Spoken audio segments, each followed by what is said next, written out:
Visiting supporters were blamed for the disturbances which broke out during Scarborough's very first game in the Football League. The FA is to hold a joint inquiry with the league into the violence. Football League at the weekend. The Football Association announced today that it'll meet representatives of the league at the Yorkshire Club's ground later this week to discuss the fighting on the terraces which held up play twice before and during Scarborough's match with Wolverhampton Wanderers. In addition, the FA has ordered Wolves to make all their away matches all ticket in the future. Roger Thames reports on Scarborough's Football League debut. It should have been the perfect day for little Scarborough. Even the sun came out for once this summer. For most fans, the main concern before the match seemed to be buying the souvenir programme, sure to become a collector's item. The whole atmosphere couldn't have been friendlier as the fans waited patiently for kick-off. But that was at the Scarborough end. Behind £120,000 worth of new barriers built to keep rival fans apart, Wolves supporters were in far uglier mood. The real trouble began after one Midlander fell 30 feet through the roof of the stand. Then came the madness as the two sets of fans finally got at each other. Police with truncheons tried to keep the Wolves fans at bay, but they simply poured over the modest front wall. Unlike many league clubs, Scarborough have never felt the need to fence in the crowd. They'd not previously suffered what the continent called the English disease.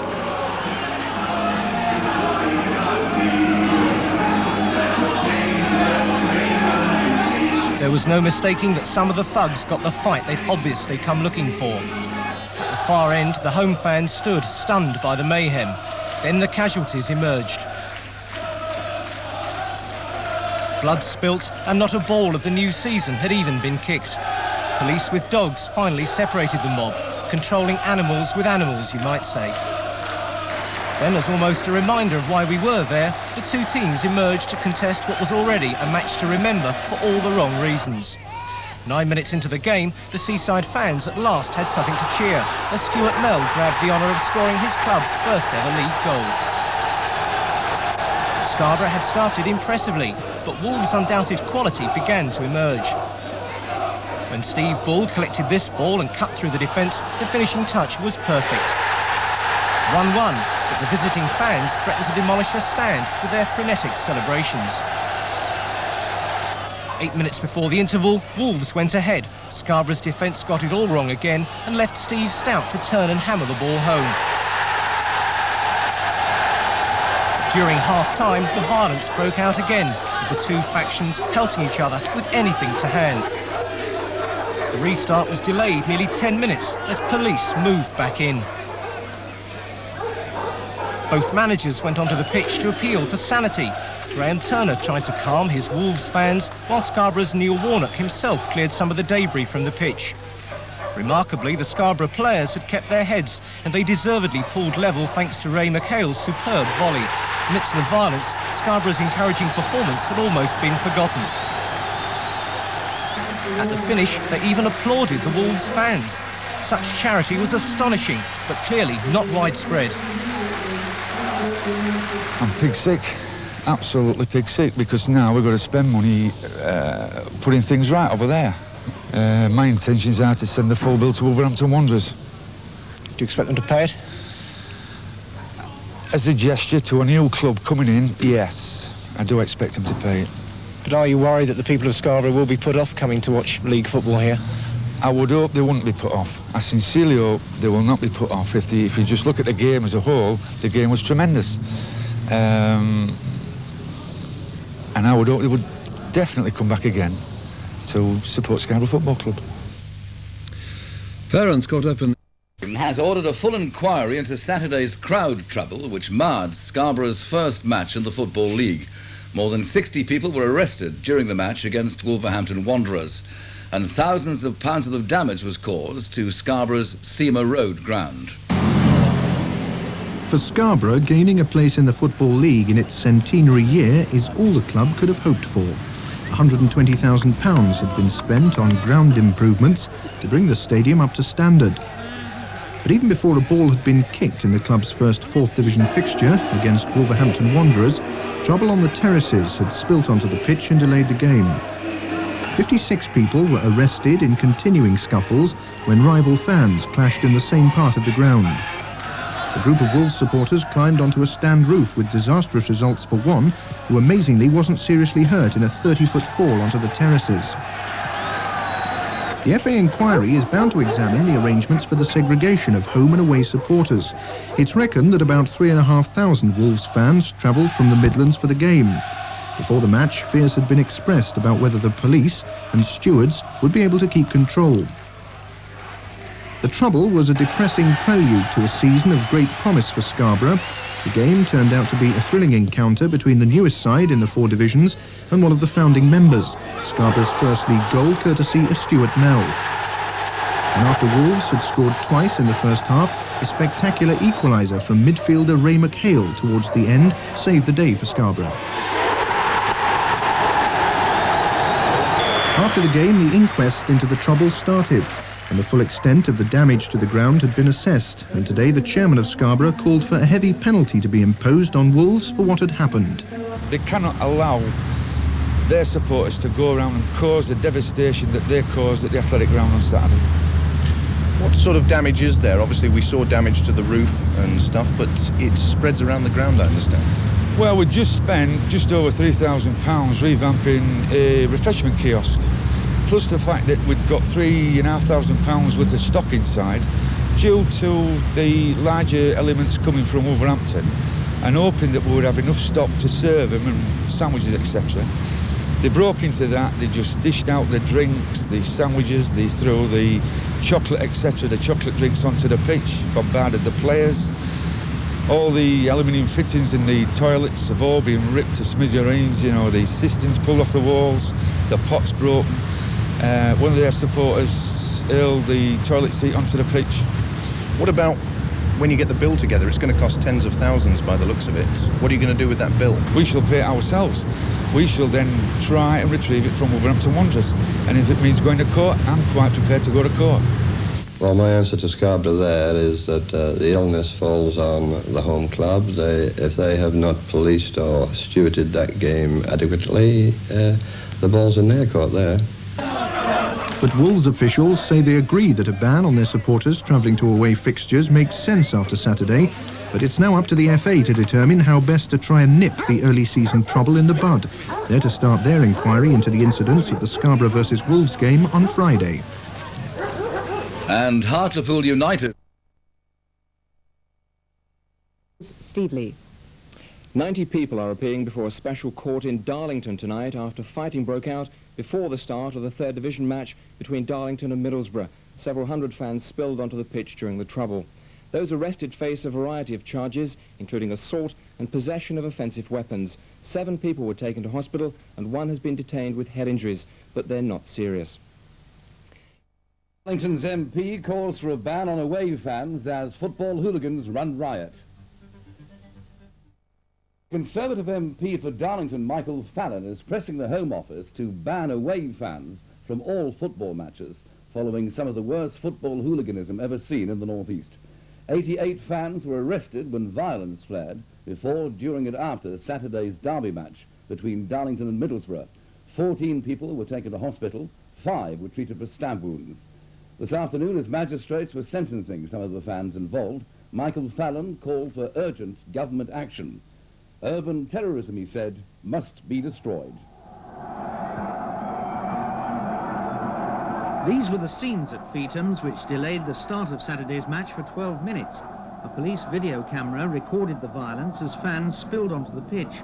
Although there had been attempts to segregate the crowd, it's understood that trouble broke out when Middlesbrough fans got among the Darlington supporters in the North Stand.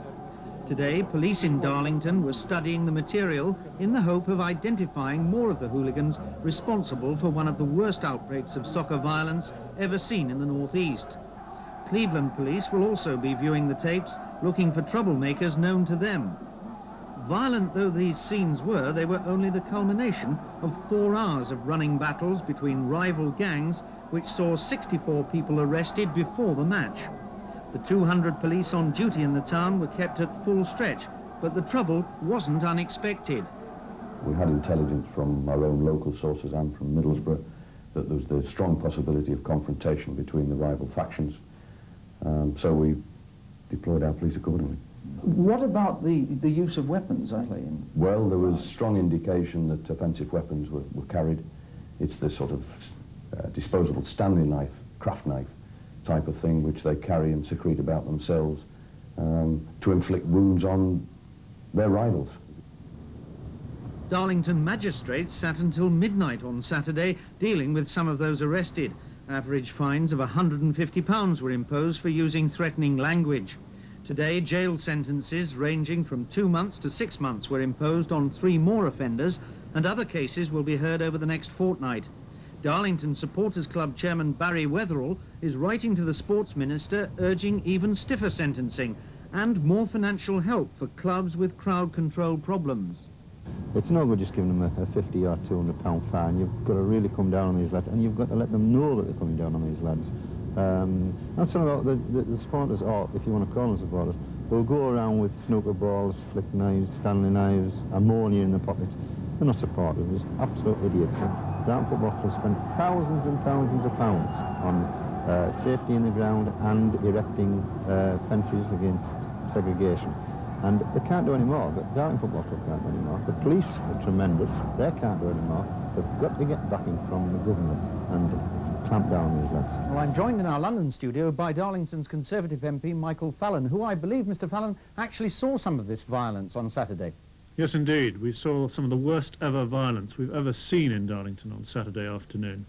Gangs of youths fighting each other with knives, and shoppers and poppy sellers in fear of their life on Saturday.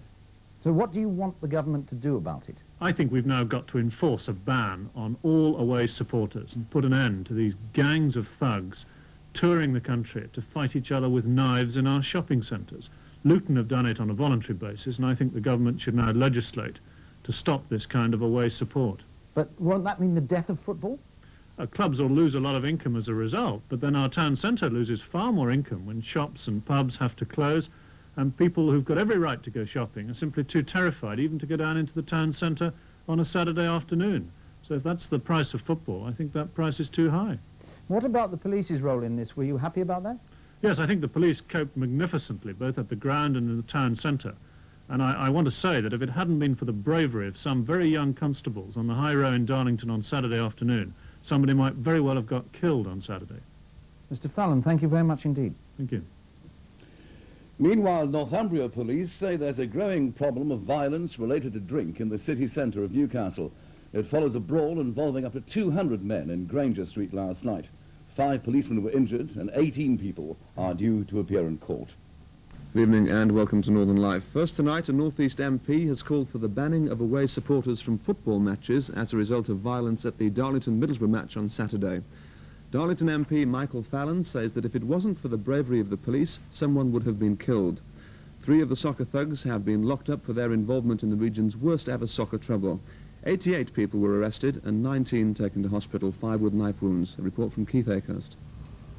Detectives began the long, laborious job of looking through 8 hours of police videotape which captured the violence before, during and after the match. The first league meeting between Darlington and Middlesbrough for 20 years. The game was delayed for 12 minutes as fighting fans spilled onto the pitch. The trouble wasn't confined to the football ground. Gangs of youths ran amok through Darlington town centre, terrorising shoppers. 80 of the arrests were outside of the ground. All police leave was cancelled and 200 officers were drafted in from all over County Durham and Middlesbrough to contain the fighting. The thugs were armed with ammonia, snooker balls and disposable Stanley knives. A special court was set up in Darlington on Saturday night to deal with offenders. Police are convinced the trouble was pre-planned, with youths hell-bent on confrontation with rival fans and police. We anticipated trouble in the town before. We achieved results as far as the arrests were concerned, and I think that's an indication of our endeavour and determination to bring wrongdoers to court. You've got videos of what happened. Will there be extra prosecutions as a result of those? Well, we've got to examine the videos in great detail yet to see what they can tell us in addition to what we already know. And if there's anything out of those videotapes that indicate that other person should be brought before the court, then we shall endeavour to bring those people to court. Those caught up in the violence say it was terrifying. Chairman of the Quakers Supporters Club, who describes himself as a fanatical football fan, says he's considering giving up going to soccer as a result. you've got to say to yourself, is it all worth it? And I come down and see a good game of football, and when you see scenes like that, it's just not worth it now. What do you think of the fines that have been put out for these people? Unless this Richard Tracy, who's the government sports minister, gets his finger out and really goes to town on these jobs. I mean, if you get caught with a snooker ball or a Stanley knife or a money in your pocket, lock them up. I mean, there's just no other way. Darlington MP Michael Fallon says the price of football is now too high and is urging tough new laws to enforce a Luton Town-style ban on all away supporters. Well, this afternoon, magistrates in Darlington took a hard line with 17 people facing charges after Saturday's derby match. They locked up 3 of the accused and fined another 6, a total of £1,285. 4 others were remanded in custody for a week after pleading not guilty. The accused were all charged with using threatening words and behaviour, and the chairman of the bench, Mrs. Betty Herman, said the offences were too serious to warrant light penalties. At the Bradford City Leeds match earlier this season, fans set a chip fan on fire and stoned the police at the stadium Bradford have used since their home ground was destroyed in a fire last year. So far, 75 people have been arrested, and now the police hope the video will help them catch more of the troublemakers. Scenes like these would horrify any football club. For Bradford City, still haunted by last year's fire disaster, they brought back dreadful memories. The trouble began 15 minutes from the end of the game, when Leeds went 2-0 down. A grass fire was started on the terraces where most of their supporters were standing. As the fire brigade arrived, both they and the police were pelted with stones. At this stage, the match was still going on. These fans were obviously interested in other things. When a fish and chip van was turned round and set alight, the players were taken off the pitch. It was promptly invaded by hundreds of youths heading for rival supporters on the other side of the ground. Police are hoping these pictures will help bring the culprits to justice. We're now at a stage with this particular video where we're asking for the public's cooperation in recognising people who can be seen quite clearly on what really is a very useful video. What sort of deterrent effect do you think it might have in the future? I think it may have a deterrent effect. We're rather hoping that it would stop all acts of violence inside football grounds and, for that matter, outside football grounds. If they get the public response they're looking for, detectives hope to have the ringleaders of these disturbances tried and convicted before Christmas. A match between Bradford and Leeds last month when a fish and chip van was set alight on the terraces. They've appealed for the public's help in identifying some of the troublemakers. The trouble started when hooligans surrounded a chip van on the terraces of the Odsal Stadium. They rocked it back and forward, spilling hot fat onto the terraces packed with spectators. Then someone doused the van in petrol and set the whole thing alight. Fights broke out on the surrounding terraces as the fire began to take hold. The crowd then surged onto the pitch to escape the smoke, and the match had to be abandoned. 9 people were taken to hospital and many more were treated for their injuries on the scene. For many of the Bradford City fans, it was a terrifying reminder of the fire at their Valley Parade ground, which claimed more than 50 lives. As the fire crews arrived to try and deal with the blaze, they were pelted with rocks from the crowds. The police made 75 arrests that afternoon, and now they're studying these video recordings of the incidents to try and identify the troublemakers. They want the public to help them spot several highlighted individuals. The police say if anyone recognises any of these men, they should contact the Bradford Police or their local police station. Bradford City's chairman said today that these men could not be described as football fans. They brought shame to a game that should be a family occasion. David Chater, News at 10 in Bradford. The club is to be investigated by both the Welsh and the English FAs for allowing crowd trouble to ruin what had otherwise been a remarkable afternoon's football. Here's our sports correspondent, Graham Miller. These are the scenes that British football hoped had been banished forever. But last night, the area around Cardiff's Ninian Park grounds looked like a depressing throwback to the game's bad old days. During the cup tie, referee Andy Durso needed attention after being hit by a missile, and at the end of Cardiff's victory over Leeds, up to 1,000 fans invaded the pitch, which police point out is a criminal offence. Cardiff could be hit by a double punishment as both the FA and Welsh FA study the violent scenes. The club face a fine and possible ground closure. South Wales police are also investigating. Most of the followers of Cardiff City are very fanatical and very keen football fans. We are talking about a minority, and obviously it's them we will be concentrating on when we do this review. And as I say, if there is any action that needs to be taken, then action will be taken quite robustly. Leeds claimed Cardiff owner Sam Hammam's walkabout before the end incited trouble. I said to Sam Hammam, I didn't think you walking around the pitch helped the atmosphere of that ground in any way. I have the permission from the footballing authorities in writing to do that. And I am proud to do that. Claims are also being made that the police were heavy-handed. This Leeds fan says he was savagely bitten by a police dog. I'm certainly going to complain to the police force involved. I do believe there is footage of the police officer actually attacking me, and I may consider legal advice. So what should have been remembered as one of the biggest days in Cardiff's history will now go down as another chapter in this season's growing account of football's troubled times. Graham Miller, ITV News, at the FA. Chaos. Referee Andy Durso was struck by a missile during Cardiff's 2-1 win, which was followed by a pitch invasion. The Football Association have accepted an invitation to work alongside the Welsh FA to investigate the crowd disturbance. Ben Scotchbrook has the full story. Today, the Football Association should have been celebrating a bumper weekend of FA Cup action. Instead, officials here at association headquarters are this evening launching an investigation into how the horror of hooliganism has raised its ugly head once again.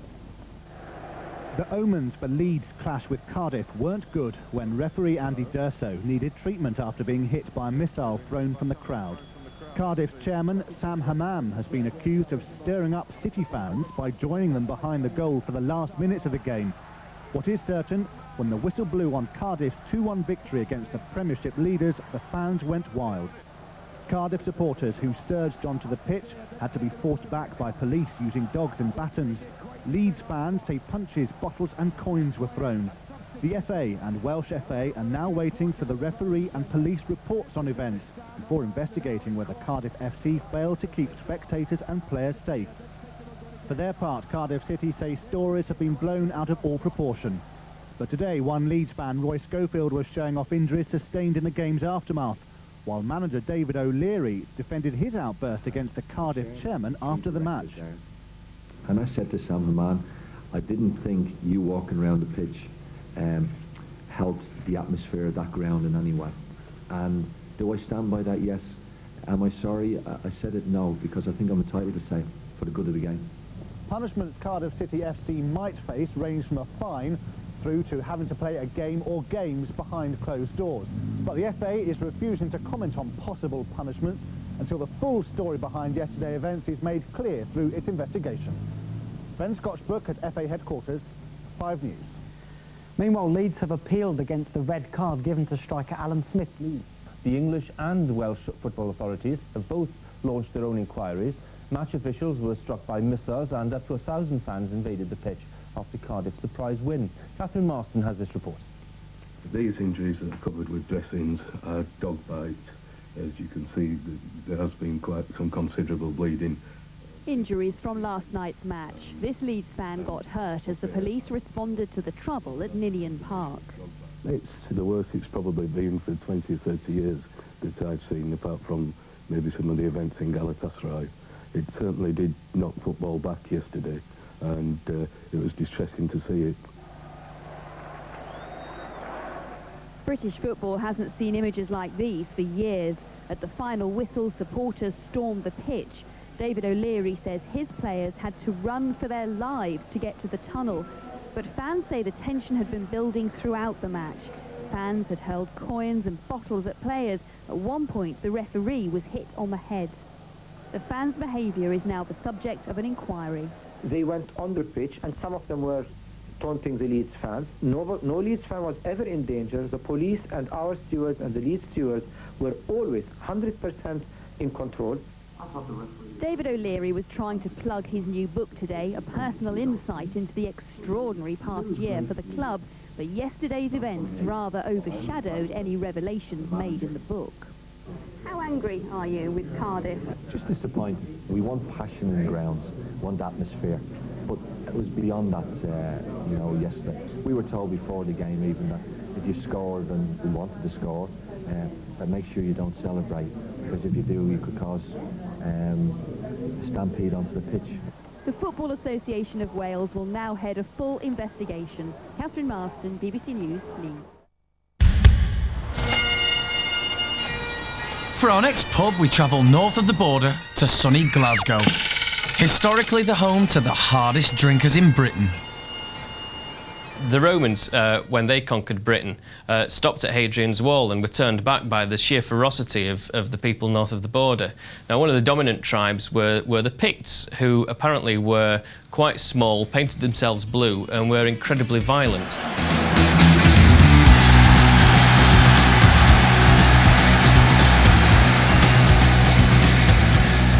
The violent men in blue have since been joined by the violent men in green in what has become the most bitter, intense and hate-filled football rivalry in the land. Rangers and Celtic.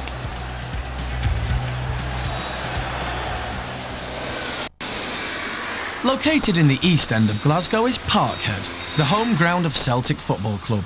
It's surrounded by pubs that make this area a stronghold for those in green and white.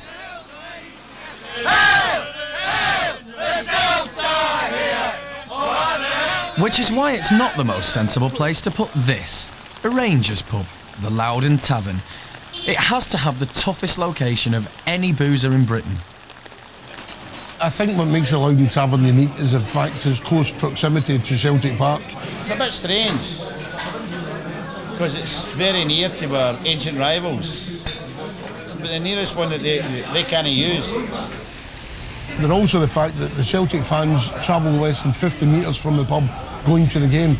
There is 10, 20, 30,000 fans most days pass by the pub or at the railway station, which is 50 yards across the road. When you come off the train up beside the Loudon, you actually cross over the road, so you're not walking directly on the same side of the road as it. It's one of these pubs that is right in your face. When you're going to your local ground, you don't want to see the opposition standing there giving you grief when you're not even playing them that day. The lack of windows makes the Loudon resemble a big blue bunker. Not exactly the place for hanging baskets. The Loudon Tavern, with its Rangers tartan seats, everything's blue, the tables are red and white, everything is pioneered towards making it the greatest Rangers pub in the world. I've been involved with the pub off and on for 10 years, and I usually do the door at the big games, and I've had a lot of personal abuse thrown at me, but it's part of the job. You're a doorman in one of the toughest areas in Europe, you accept that. No, he's not an arsehole. Still that problem. He's not an arsehole. No. Abusing each other is something of an art form around here. When Rangers equalled Celtic's 9 league titles in a row, the Loudon didn't miss its chance to rub their neighbours' noses in it. The pub frontage came about a few years ago when Rangers won the 9 in a row, and we wanted to tell the world that we'd won 9 in a row. So what we wanted to do was say to the world, look, we're a Rangers pub, everybody knows we're a Rangers pub. We've won 9 in a row, we are very, very proud of it. Here it is, that's what we are. When they won 9 in a row, they did all they had their fireworks going when we were all going to the match, you know, celebrating. Again, just giving it, oh, we've won the league, we've done one over on you guys, you know, and they were all out. Outside the bar and all round, all giving it party and all that. It's okay, up to a point, you know. I don't think any normal-minded person would object to that. If they did, we would repaint it. So you fucking would. Of course, then Celtic denied Rangers a landmark 10th consecutive title, and their fans made sure the lads at the Loudon knew all about it. 9 years waiting to give it a wee bit of stick back to them. Give it back, you know, don't like it. Wee bit of trouble. Oh, there was a riot after the 9 in a row game, just 100 yards up the road. There was 500 people fighting. I'm not kidding, honestly. We have the doors closed anyway and just gone and watched the fight. That was a good fight, right enough. That was quite interesting. Today, Celtic are at home and the pubs around the ground are full up with their fans. Meanwhile, the Loudon has started to feel a bit like the Alamo.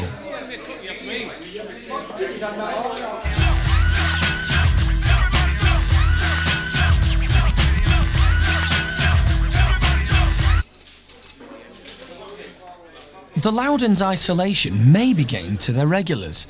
So much so, they've begun to entertain some rather strange ideas towards their rivals. They're welcome in here anytime they want. Welcome in here anytime they like. If I could get the doors open, I'd be very lucky. I don't think I'd be able to walk in. They're welcome, really welcome. You're risking a hell of a lot. A hell of a lot. It's just that, it's unthinkable, you just wouldn't do that. In this football-crazy city, there's more chance of Elvis playing up front for Rangers than this pub moving from its scary location. Oh, they'll not move. No chance of moving it. Never change, never change, never change. So the regulars at the Loudon Tavern will continue to do Glasgow's impression of Custer's Last Stand.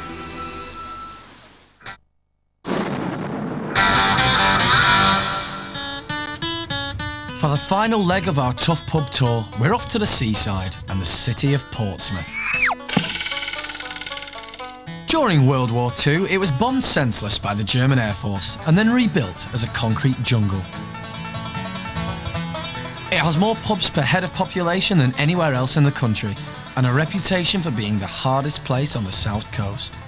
The island mentality is, Portsmouth is one of the most densely populated cities, or if not is the most densely populated city in England. I would reckon that Portsmouth is probably the toughest town in the country. It's the unsung hero of hard towns. Everyone's hard in there. You wouldn't even want to fight the women in Portsmouth. Every area is hard. I mean, at the end of the day, you come out your house, you defend your house, you defend your street, you defend your city, you defend your country. Rob Sylvester is a former football hooligan with Portsmouth's 657 crew, so named because of the time of the train they took to Waterloo, before kicking some heads in.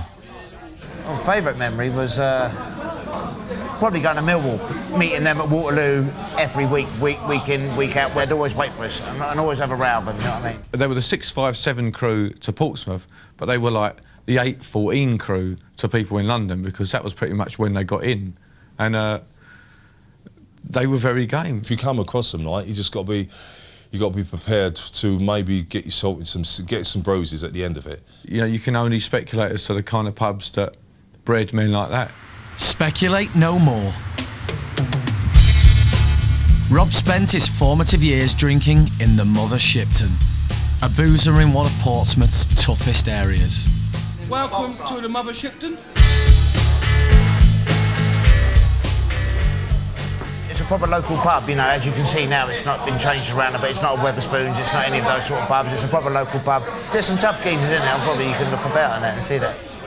Someone's ace that come from this morning. This pub is the best pub, it's a man's pub, and it is spot on. You can't bring a bar up here. Behind the bar you'll find Andrea, who took over after the last landlord beat a retreat. The manager in here at the time, so it was, he come from Birmingham, and he said it was the worst pub he's ever had. The place had been completely smashed out, it was boarded over when I took over. That's the only original glass that's left. That's the only window out of every single window in the whole pub that was not damaged. It was completely boarded. It was still open, the regulars still come in. Bit of a daunting place to be. At Christmas we used to put Christmas paper up on the board so it looked a bit Christmassy. It was like that for about 2 years. But even in its darkest hours, Andrea kept Rob and the boys happy with her traditional pub cuisine. Gherkins go down well. Pickled onions, gherkins, all the traditional little snacks. Pickled foods in pubs should be made illegal. I guess it's food that you don't have to do anything with, that you can have it sitting behind the bar for about 5 years and still have it and not die. Most I'll eat is a pickled onion. Gherkins and eggs, stay well clear of them. Sunday at the Shipton sees the jewel in the crown of tough pub fare. The meat raffle. Meat raffle, what local pub doesn't do that? You go to Wetherspoons now, they don't do these sort of things, do they? Meat raffles, the staple of any sort of tough pub, but probably dying out now. The fruit machine's probably killing the meat raffle, because if you've only got £1, where are you going to put it? Somewhere where you're going to get 50 quid perhaps, or somewhere where you're going to get a lamb chop. But Shipton regulars like Nigel still take their meat very seriously. The chicken would be nice if I want it. Competition is fierce. But sadly for Nigel, his dreams of going home with a bird are cruelly fading away.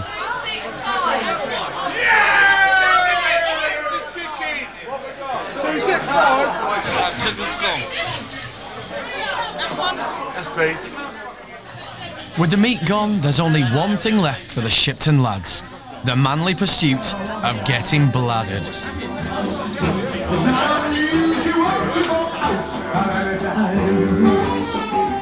Before the silky sounds of the DJ drives all the meatheads away. Come on, Mama Ships, it's Saturday night. Who's back to work tomorrow, anybody? I'll get me coming. The Mother Shipton. God bless her and all who drink in her.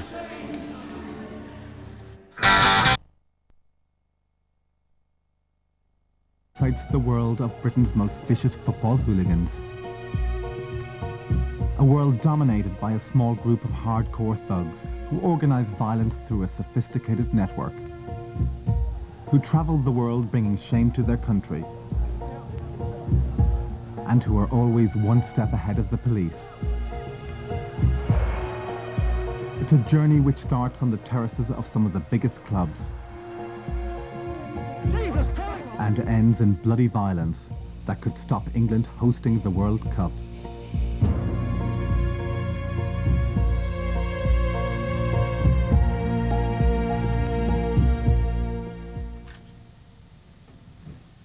My name is Donal McIntyre, and I'm a BBC reporter.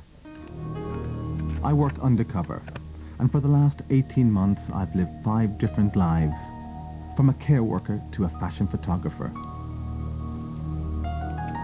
My aim has been to expose worlds that ordinary journalism couldn't reveal. In all of them, my only protection has been my cover story and my secret camera.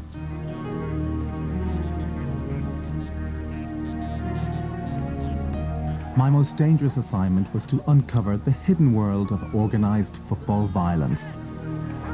England has the worst record of football violence in Europe, and it's on the increase. Last year, arrests for serious assaults almost doubled.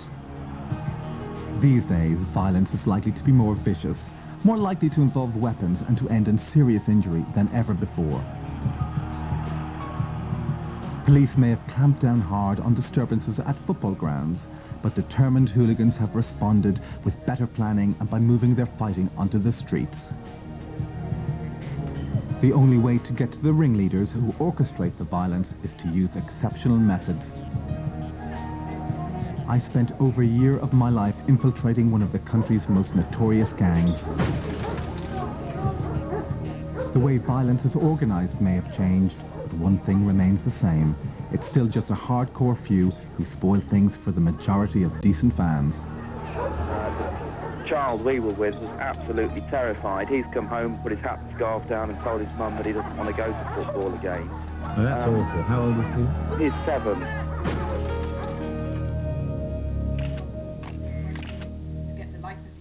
This government, like those before it, is looking for new ways to deal with the problem. There are clearly well-organised criminal thugs who have sophisticated methods of communicating with each other. Small numbers. I've come to hear government ministers launch a consultation paper that looks at ways to deal with hooligans by targeting the ringleaders. These are not mindless individuals who don't have jobs but somehow have money and a lot of time on their hands. The people who've got jobs, you know, there's a whole, I mean, the police can tell you the sort of occupations and it covers everything you can think of. They come from a wide cross-section of society. Some of them we know are actually skilled people who are, you know, employed in good jobs. Other people are and have been unemployed people. What seems to bind them together, and one consistent factor, is their willingness and their ability to actually orchestrate and arrange violence. This is a sheet from police files. It's a rogues gallery of some of the most dangerous hooligans in the country, and what is more remarkable, they all follow one team.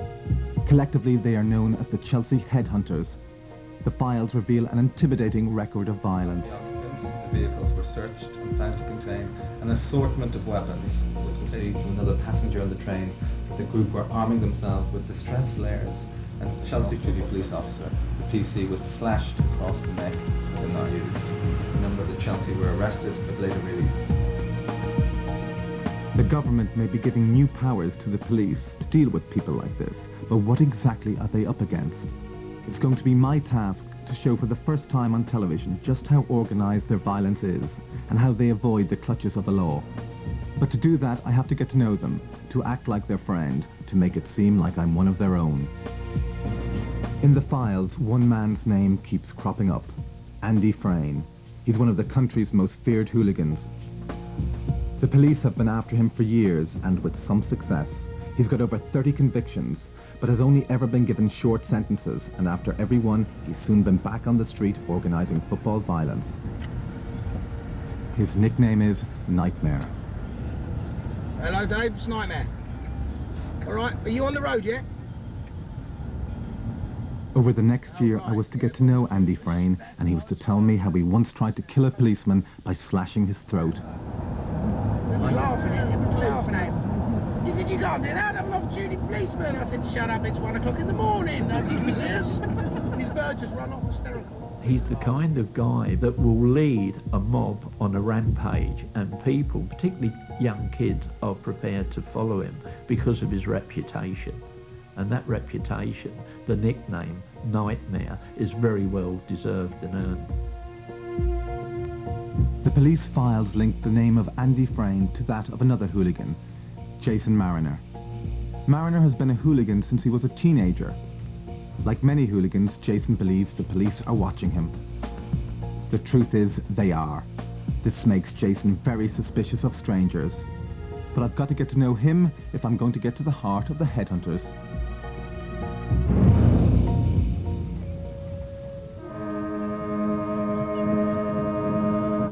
My journey begins. I need to get a taste of how hooligans look and behave close up, and the only place to be in the summer of '98 is France and the World Cup.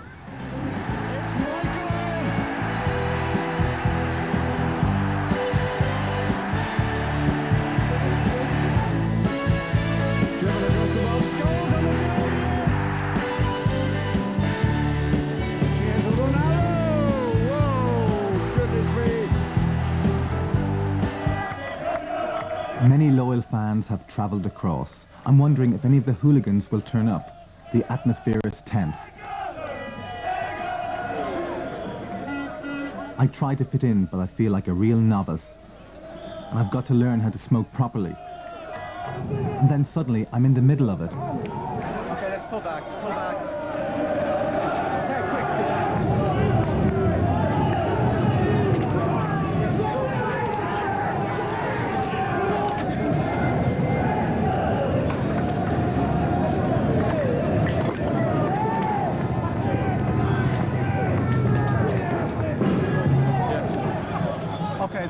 There are bodies flying, and it's kicked off again. The fight started on Friday night. Saturday night has continued on into match day. Even before England's first match, the country's reputation is tarnished. But who's behind the violence? And are there any Chelsea hooligans here?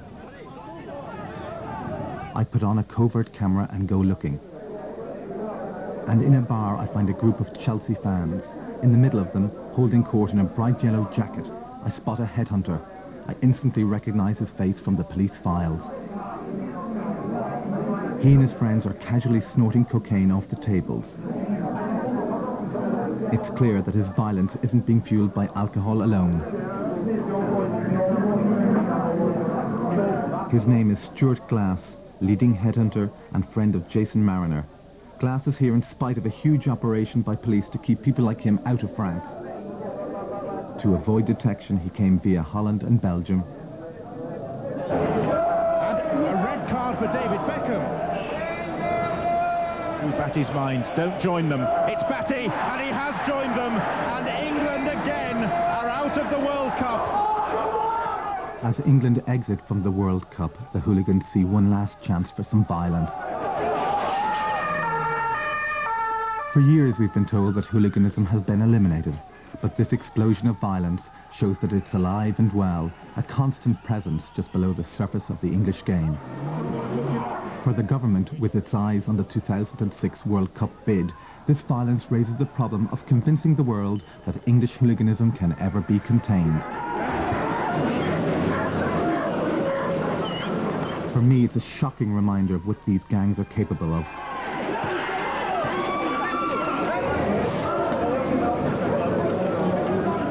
On my return to England, I face the task of befriending the headhunters. Can I really convince them that I'm one of their own?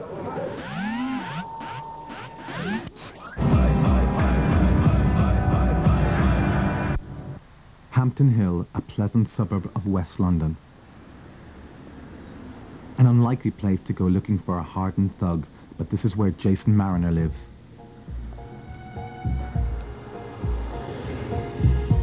He's a well-known figure in the pubs and bars. The locals think he's just a regular guy, but I still don't know exactly where he lives. While I try to find out, all I can do is hang around the streets in the hope of bumping into him. Any spare time is spent learning the history of Chelsea Football Club. I'll need to know my stuff if I'm going to make it as a headhunter.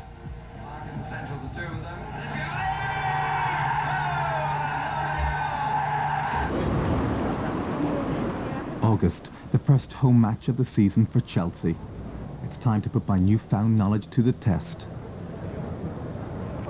Amongst the fans, I get my first glimpse of Jason Mariner harassing a man in a phone box. He's a committed Chelsea supporter and has a season ticket. But he's also committed to violence, which for him is just as important. I can see him across the road, but I still have no way of getting close to him.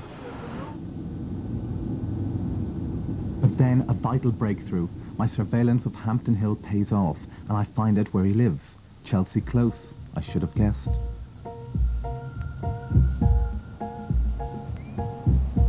I hire a flash car, hoping that when I run into him, he'll be impressed. And like Jason, I dress in designer clothes and make sure I'm seen. His flat has the same number as his favourite position on the football field. I watch it to try and work out if he has a daily routine. But then another breakthrough. A flat in Jason's block comes up for rent and I move in. I hire a suitably large van and deliver a leather sofa with the help of my colleague Paul.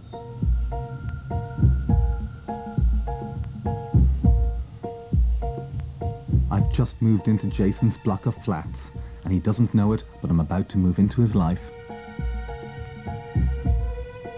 Now it's time to take the ultimate step. It's drastic but necessary if Jason is to take me seriously.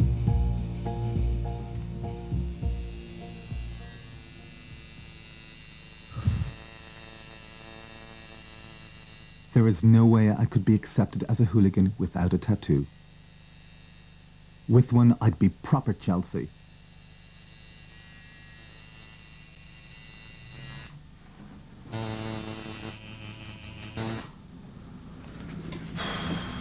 Not feeling so good, this guy. No, I'm feeling well. They'll pass out. Much to my embarrassment, I pass out on the counter. But the job had to be completed. Nothing would give me away faster than a half-finished tattoo. Ladies and gentlemen, we shall soon be arriving at Reading. I've still not tracked down Andy Frayne. I learned that he lives in Reading, and a trip to the local library revealed some more details about him.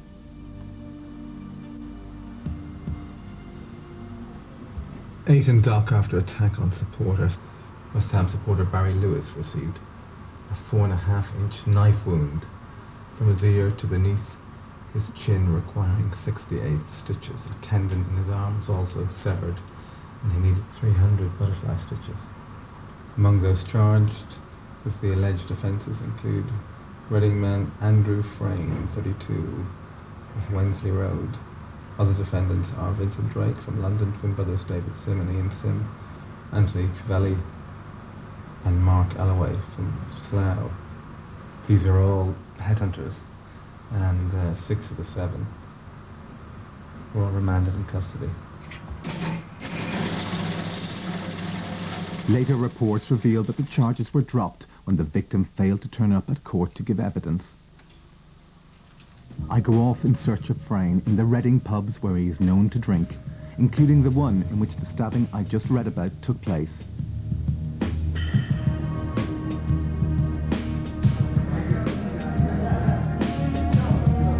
But for the moment, Andy Frayne is nowhere to be found. In Hampton Hill, Jason and I are on nodding terms. He now knows I'm his neighbour. I try to bump into him at every opportunity.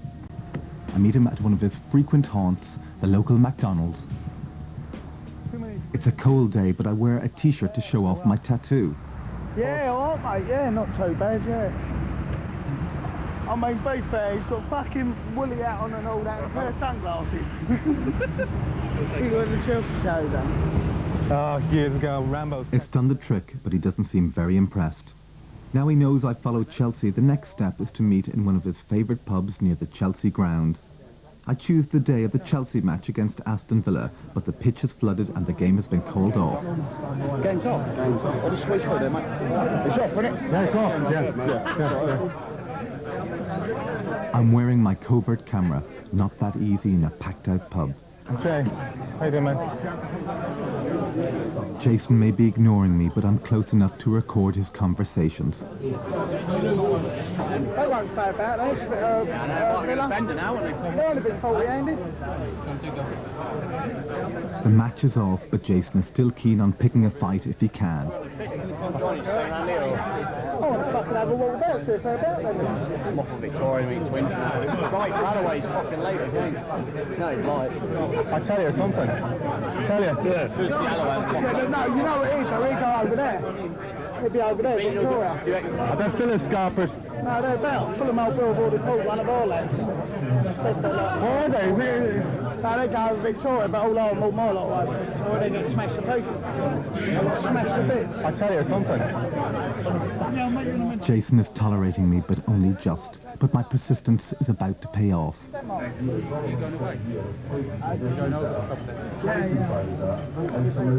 He's talking about Chelsea's next big European match in Copenhagen. Yeah, I'm going over. You want to go EasyJet? No, I am, mate. You want to go EasyJet, mate? This trip to Copenhagen could be crucial. It will be my first real chance to get to know Jason as a hooligan. Jason runs a tyre business near his West London home, and I visit him there to see if I can find out more about his travel plans for the match. The authorities are trying harder to prevent the hooligans from travelling, and I want to learn how he avoids being stopped by the police. Can't get back on the Friday. I fucking phoned them yesterday. No flights back on the fucking Friday. And I really I need to come back on the Friday. You know what I mean? Like it's, they're based in Belgium, see? The first thing I discover is that he only uses travel agents based abroad. I also learn he never takes a direct route to a game in an attempt to throw the police off his trail. Last time I went there, I flew to Hamburg and got a train back from, and got a train to Copenhagen. So I don't know now, fucking I'm gutted. I ain't been that far, I didn't even bother with the other one, I didn't want to go, but I do want to go to this one, you know what I mean? By the end of the meeting, we persuaded Jason to let my colleague Paul travel with him. Jason usually travels alone to avoid attracting the attention of the authorities. Weeks spent hanging around the pubs in Reading finally pay off when I meet someone who knows Andy Frayne.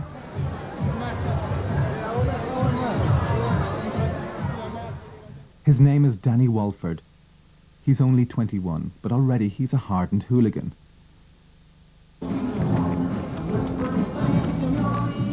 I become Danny's drinking partner.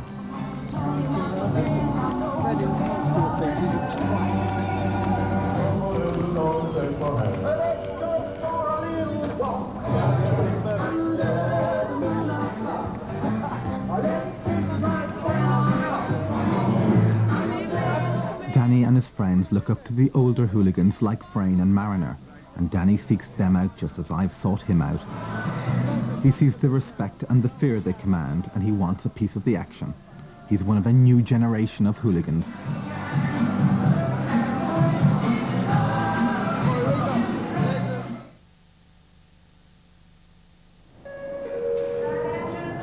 Copenhagen, and it's my big chance to get close to Jason Mariner. All right, geezers.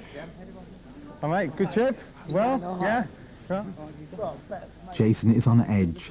He's worried about being spotted by the police, who he knows will be looking for him. Yes. Let's get a taxi out this way. We get a beer first. What do you think?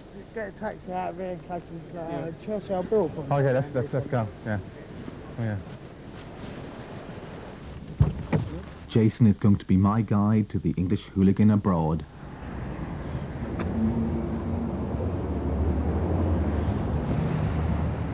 All I want to do, really, is look with some of the pure English and let's try and see what the ticket situation. Yeah. And Jason knows just the place.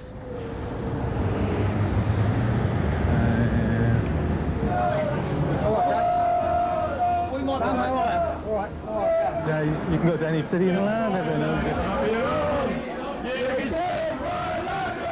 We are surrounded by Chelsea supporters, and Jason is in his element.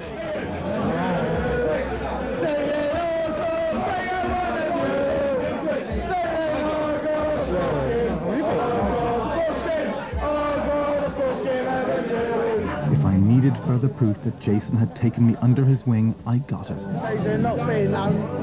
But when you get a little places like Anfield, first time I ever see you two, I thought they're at it. First thing. By at it, Jason meant I was up to no good.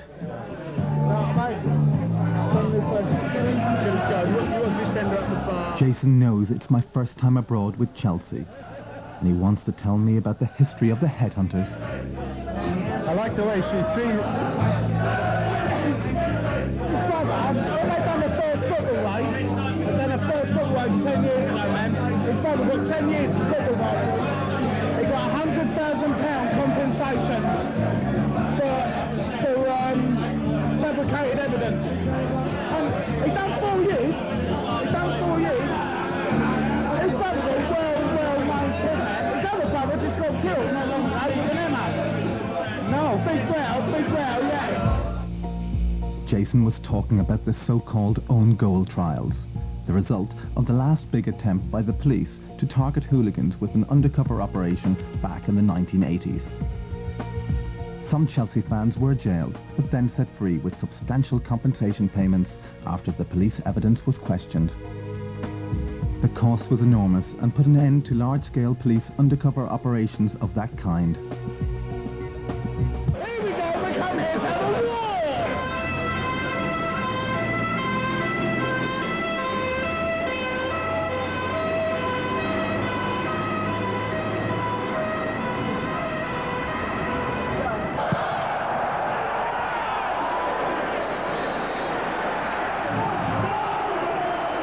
Inside the ground, I stick as close as possible to Jason so that all the other Chelsea assume that I am his friend.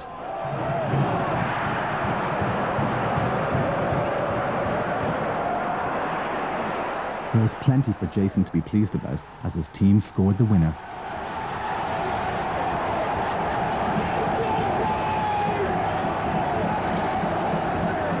But even now, I'm not sure I'm cheering convincingly.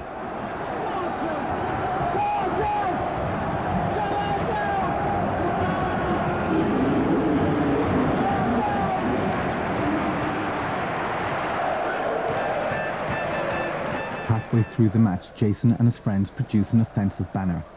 Their aim is to cause trouble, and they succeed.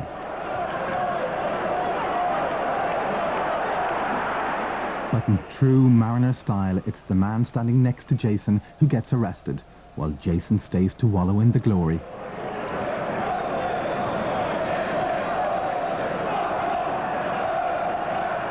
I'm beginning to understand what hooliganism is all about.